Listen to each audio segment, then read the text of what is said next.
Hey everyone, this is Russ with Tribal Whips. Get all animated. Whoa.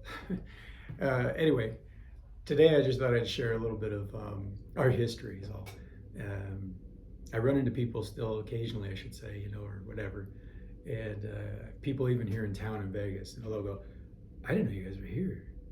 My buddy told me about you." It's like we've been here since in town physically since 11. I don't know what to tell you. And there's some reasons behind that. I'll explain. Um, Tribal Whips got its start back in 2006. Well, a little before that, actually. We developed a product in late '05 and then launched it in '06. It was at the Extreme Motorsports Show, 2006 in Costa Mesa. There used to be two big shows a year. Both of them at the same location. One was in May and the other one is in September. So one would close the season, the other one would open it. The close was always about, hey, let's get some bargains. So anybody showed up there was always asking, like, if one whip costs $99, how much for the second? It's like, well, since it's already discounted, 99 times 2, 198, sir. But it was swap meet like. No big deal. We used to work with people all the time, and especially in May, just to close out some of the off-road inventory we had. But so we got started cells basically back in '06, and really until about '08, '09, we had a huge chunk of the market, the off-road industry. And we started out with ATVs. In '06, it was just starting. Rhinos and Razor 800s were just coming on the scene. It was still ATVs. In fact, even back then, I still have my Yamaha Banshee I rode everywhere and loved. And so we did really, really good in the off-road industry for a good few years. I mean, '06 to about '09. And when the market crashed in '09, the housing market, which took out so much other parts of the economy, because as people know, they were taking huge chunks of their equity out of their homes and buying brand new motorhomes and sand rails. In fact, I have a specific memory of being in Glamis at the sand drag, and this young kid, I mean, I was young at the time too, relatively speaking. He was still younger than me, but I must have been 26, 27, shows up with him and his wife. They're both in, I think, SU cars, sand cars unlimited, or whatever it is, sand, for the buggies. And they pull up and they're beautiful, these things. And he's telling me about his motorhome. And I'm like, how do you do all this? Like, got a job? I mean, what do you do? He's like, well, yeah, I mean, I do this and that. Very, I don't know, middle income kind of people, for the most part. Nothing wrong with it, of course, that's perfect. But I'm like, well, how do you afford that? And he goes, well, I bought my house for this much and we took a bunch of equity out. And so anyways, that precipitated the crash, of course. And in '08, '09, many of those businesses that were feeding off of all that money started closing up. And we'd get, Tribal Whips was receiving bankruptcy notices from dealerships and parts and accessory houses, and we had people who just didn't pay their bill, and pursuing them wasn't going to do any good. Some of them we continued to do business with later on. They fixed everything up, and others they didn't. But anyway, so in '08, '09, Jim and I, Jim's our in-house engineer. He's actually a MIT engineer, a legit. We made a decision to change our direction. I thought, we need to find more stable sales and income. And so we looked into a bunch of different industrial markets, different places that we could sell into, industrial areas where they needed safety flags. And so we really went after that for quite a while. And it's served us well. We do really well in those industries, and it's taken us worldwide. I mean, we have sales in India, Turkey, Austria, France, South Africa. We do a lot of business in Australia, Canada. I mean, we've gone worldwide. So I mean, it doesn't surprise me when people tell me that they didn't know we were here. I guess in some ways it does, but it doesn't, because we haven't been targeting the off-road as seriously for quite a while. It was only about 2017 where we decided to really kind of put more focus and attention back into it. There are others that came in maybe around 14, 15. There's one really well-known brand in the off-road industry. Many of you know them. They're very crazy, let's put it that way. And and they've done a really good job of their marketing and you know getting into it, and find them in dealerships everywhere. And so since 17, when we launched Tribal X, which was it's our version of a wrap style whip, which you take the LED string and you wrap it around a structure. But like we did with our other products in the past, especially when we were in the beginning stages of Night Stalker about in 2006, we didn't copy. We never just copy what someone else does. You know, we try to, if we're going to do anything, we're going to improve on it. And so the way we often do that is we would, for instance, I remember going back to the off-roading, and it was nighttime and I was at a hill when we first developed our first whip.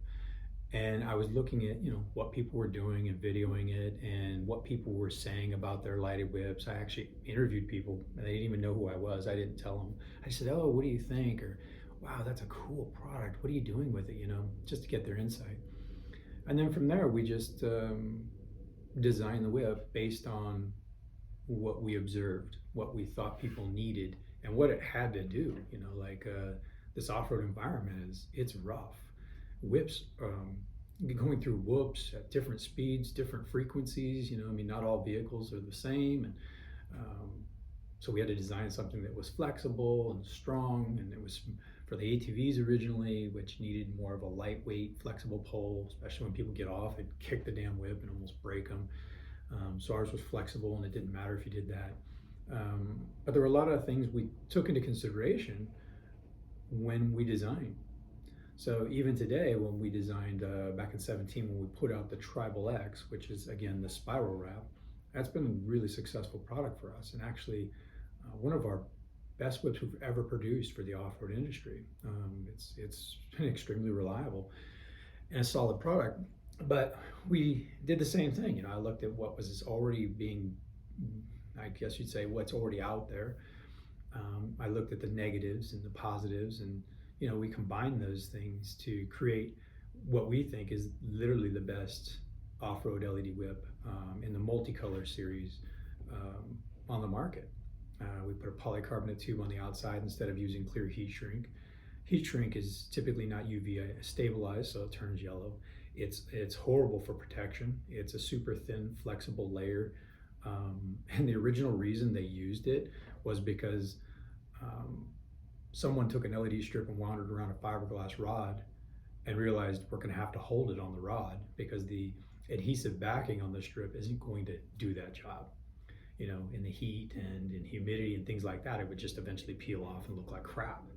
And you needed things to provide strain relief on wiring and things like that. So the solution for them was very inexpensive. Just buy some heat shrink, slip it over, heat it up, it shrinks down, it'll hold everything on, even if the adhesive doesn't.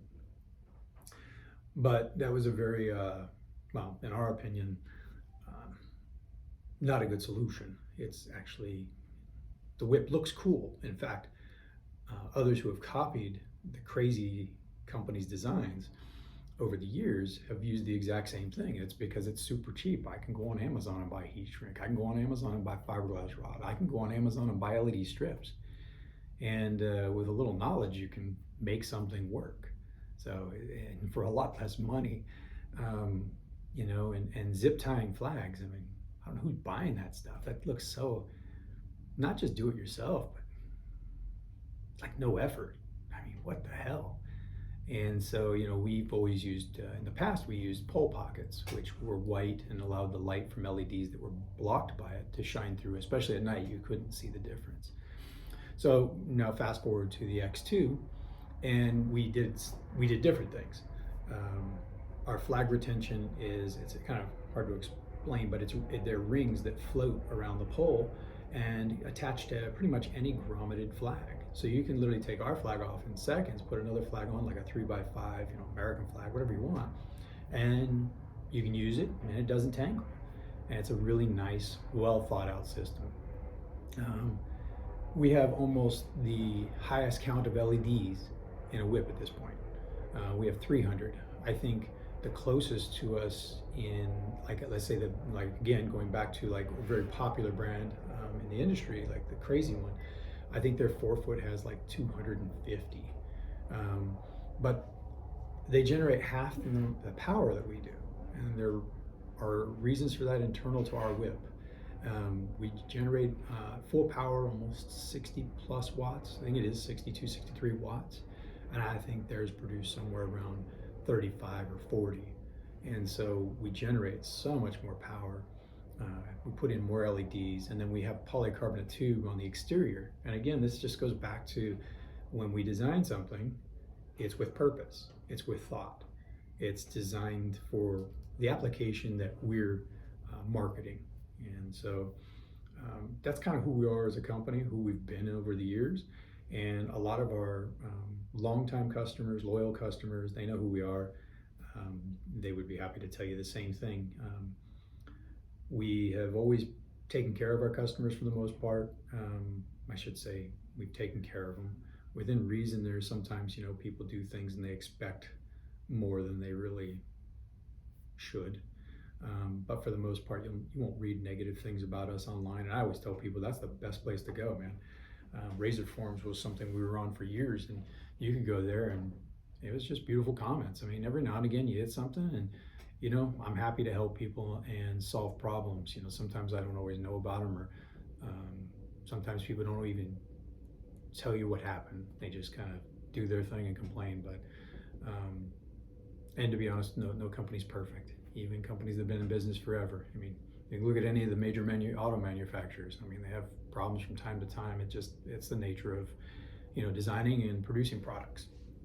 But I think we've done an excellent job. We continue to do an excellent job, and we backed this one up. Our X2 actually has a 1-year unlimited warranty, which, to be honest with you, a warranty is manufacturer's defects and craftsmanship.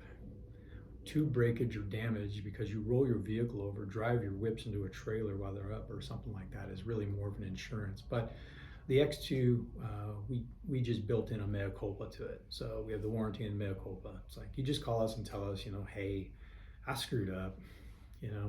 I drove it into my trailer and broke both whips, or my kid rolled my vehicle over, or I don't know, my wife used it as a stripper pole, whatever you got to do, man. That's just the way things are. But with that one, we give people the benefit of the doubt and we don't really worry about it. It made it easier on the customer service side to give people that comfort, that they could just call and just be honest and tell us what happened, and hopefully it's a funny story or something, or it's at least one that didn't end bad. But with the X2, again, I think that is literally, originally it was Tribal X, it was the best whip we had ever produced, and now with the X2, hands down, it's not just the best whip we've ever produced. I think it's the best whip on the off-road market today. You just can't go wrong. Our mount design has remained the same since the beginning. It's just a simple pin, put it in, pull it out, it locks the whip in and releases it. It's mechanical. They just don't fail. It's a really good design. We offer options of a magnet mount. I was surprised at how well it didn't take off, considering that some people thought that was the bee's knees. Not even sure what that means, but it's awesome. Yeah, so I mean, we've done a lot. We've been around for a long time. We'll be around for a lot longer, and we continue to grow in many different markets, and we'd like to earn your business as well, referring to or speaking to our off-road community. We have a cool looking whip. It is pretty badass, and really bright. And I think if you have any questions or you need anything, I encourage you to give us a call. We're a friendly bunch over here. We're helpful, and we go out of our way to make sure that you're taken care of. So I hope this helps for some of you out there that have never heard of us or heard from us. Maybe some of you are disgruntled with the current brand you have. Give us a try. We're very flexible and easygoing. And I think that's about it. So love to hear from anybody out there. Feel free to comment. I'm sure I'll post this on Facebook, maybe Instagram. But feel free to comment, drop us a line, say hello, and see you out there. Have a great day, everyone. Safe trips over the holidays. We've got New Year's coming up. Take care.